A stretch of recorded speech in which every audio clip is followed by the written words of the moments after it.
don't you introduce yourself and tell us a little bit about your story? My name is Julie. We have 3 biological children and chose to adopt an older child through county services about 10 years ago. And it's been quite a journey. When we adopted her, we were very financially stable.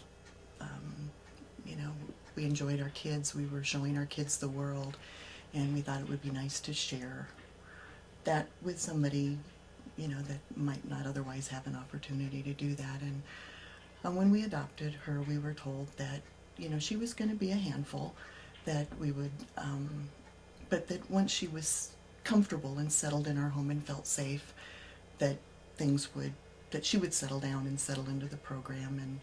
And they told us about a year. When a year came and went, things were not settling down at all. As a matter of fact, they were escalating on a 6 or 7 year old level. And then they told us, well, give her another year and things will be fine. So all along we felt that we weren't doing the right thing by her, because we were never seeing, we would see brief reprieves, I guess, in her behavior, but as she got older, her needs or wishes or wants and demands became way more involved. To complicate the situation, we lost our youngest biological daughter very unexpectedly about 5 years ago, which didn't leave us with a whole lot of strength for dealing with some of the behaviors that we deal with our daughter. And so things were kind of put on hold, probably at a critical time for our daughter. And it's just, things have escalated.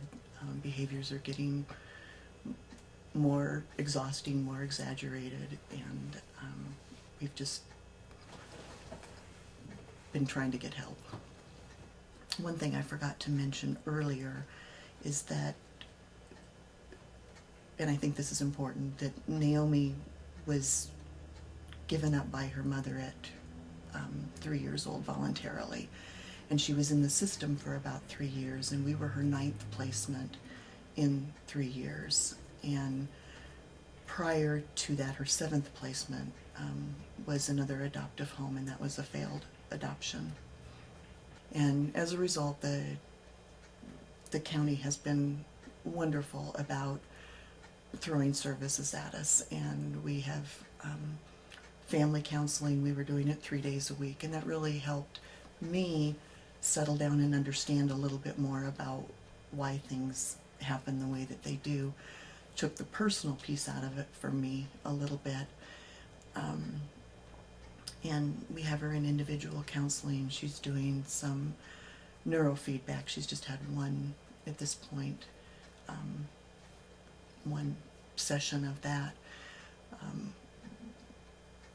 They are throwing a lot of services. I believe they're trying, but the service that we feel is going to be most beneficial for her, as severe as she is.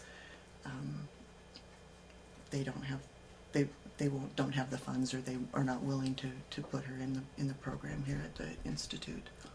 What is it like for you, knowing that you can't provide the type of care that's been recommended for your child as a mom?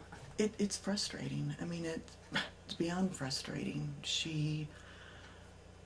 Certainly when she's 18 years old, we can wash our hands. It's not what we want to do with her. We want to help her. We want her to be successful. She's beautiful, she's bright, and she has so much potential.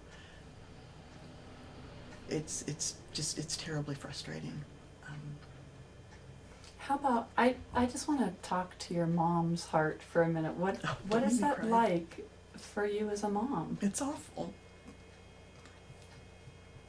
It's been awful. I'm a fixer. I'm the type that, wants to make things right. And it's been incredibly frustrating.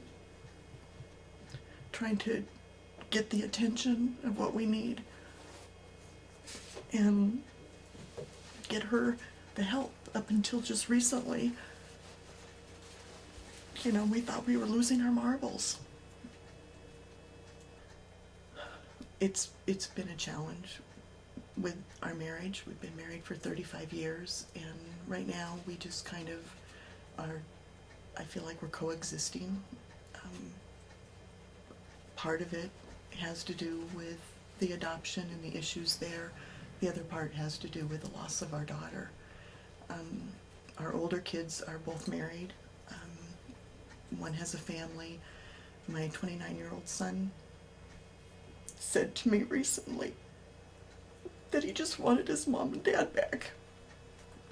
It's, they support us. They don't have much of a relationship with our daughter. They've certainly seen the toll that it's taken on us.